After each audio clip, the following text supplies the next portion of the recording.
Hey there, don't know if you caught this piece in the New York Times Magazine. It was a couple of weekends ago. In fact, I think specifically 2 weekends ago, and it was titled, "YouTube Videos Brainwashed My Father. Can I Reprogram His Feed?" It's by Kwame Anthony Appiah, and the magazine's ethicist columnist on dealing with a parent radicalized by a recommendation engine, in this case YouTube. But, you know, there's a recommendation machine out there, Fox News, and it's been a few years. Jen Senko has been on our program, I believe, numerous times. She made this brilliant, the director, the writer, and the producer, this brilliant documentary, The Brainwashing of My Dad. The website is thebrainwashingofmydad.com. And Jen Senko is Jen_Senko, like I'm Thom_Hartmann, Thom Hartmann. And this documentary of Jen's has now been nominated for Best Video in the Public Service and Activism category for the 25th Annual Webby Awards. This is a big deal, the Webby Awards. This is like the Internet's highest honor, according to the New York Times. It's presented by the International Academy of Digital Arts and Sciences. It is just a huge big deal. And on the line with us is that director, writer, producer of The Brainwashing of My Dad, something if you haven't seen, you must see and share with your friends, Jen Senko. Jen, welcome back to the program. Hi, Tom. It's good to be here. Good to see you. Thank you. Back at you. So tell me, how can people, number one, I want everybody who can possibly do it. We have, what, 3 days? I guess the People's Voice voting is open until Thursday of this week, May 6th.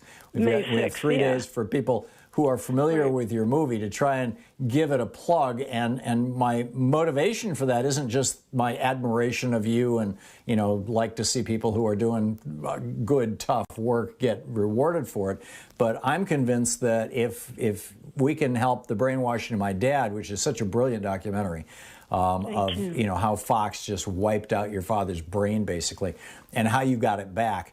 If we can get this movie to win this Webby Award, it will get a lot of publicity for the movie. More people will see it and realize how toxic Fox News is. That's I'll just put my motivation right out there. So, as a person who is, you know, I know how to work on the internet, how to get around on the internet. How do I vote for the Webby Award for The Brainwashing of My Dad?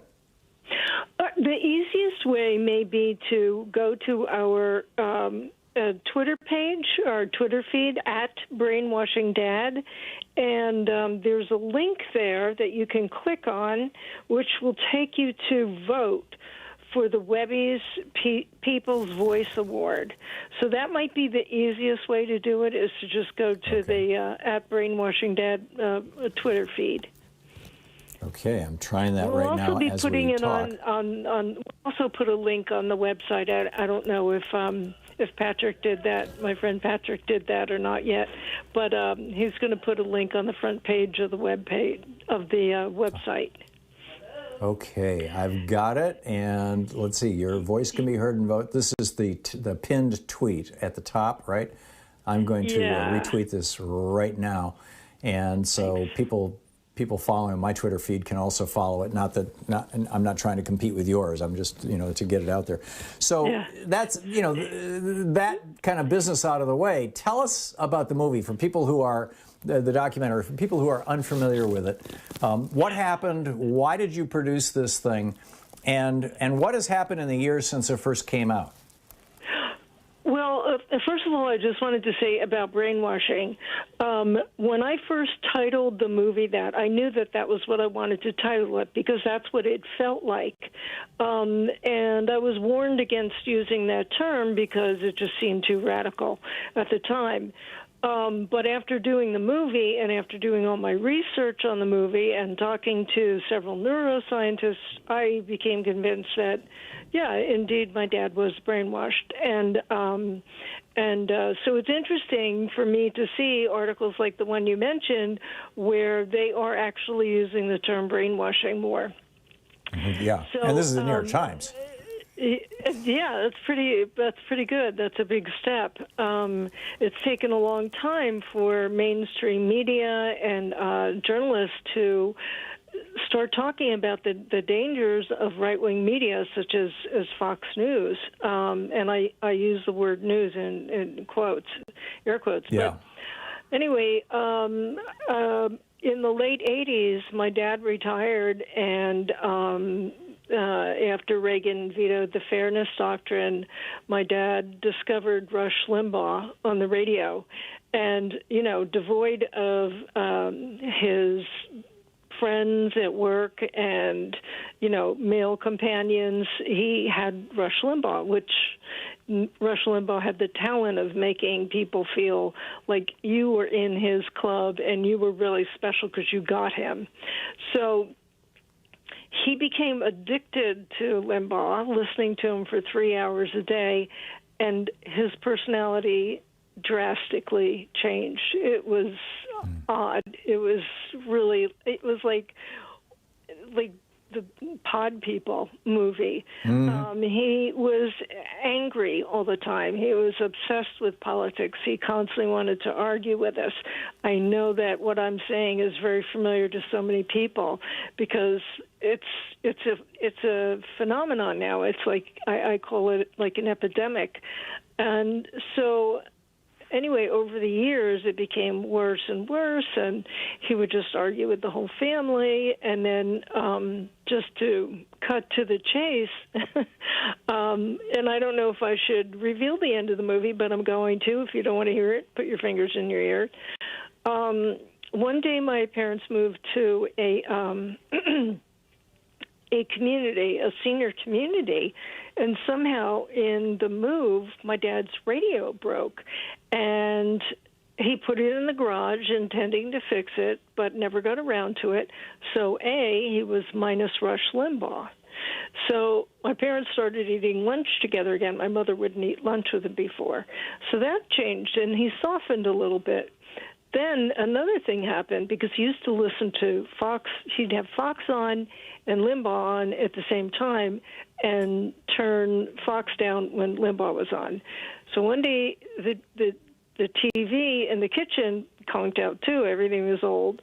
And my mother got a new TV, and she loves programming the remotes.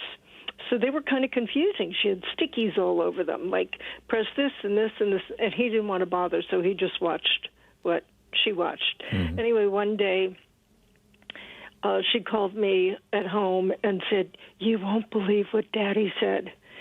He said that he liked Obama." I said, "What?" After he had been sending all these emails, Obama's the food stamp president. He's from Kenya. He's a Muslim. Blah, blah, blah. I couldn't believe it. It was because he'd started watching actual. I mean, we just have a minute here until we're going to hit a hard break, Jen. I'm sorry about that. Yeah, and then also he once went into the hospital for a kidney stone, and she asked me to unsubscribe him from a lot of the far-right emails that he got. And she actually started subscribing him to like Alternate and Truth Out, and very gradually he mellowed out. And you got your dad. The final interview was, "Hey, Dad, so where are you politically?" He goes, "Well, I'm not all Democrat, I'm not all Republican, I'm somewhere in the middle." "Well, do you believe in gay marriage?" "Yeah, sure, they want to do that." Yeah. So, and he was happy. He was happy the last couple of years of his life. So that was wonderful. Yeah. That it truly is wonderful. And the documentary you made about it was so personal and yet so filled with just compelling detail. It's called The Brainwashing of My Dad. Give me the Twitter handle again, Jen. At Brainwashing Dad. Oh, makes perfect sense. At Brainwashing Dad. You can check it out, and you can vote for this. Let's try to get a Webby Award here for this movie because it is really worth it. Jen, thanks so much. It's great seeing you. It's great having you with us. Thank you again. Great seeing you too. Okay, bye-bye. This is the Thom Hartmann Program. Keep up the great work, Jen Senko. She is a champion. Have you had the experience of a brainwashed parent? What have you done? Has it worked?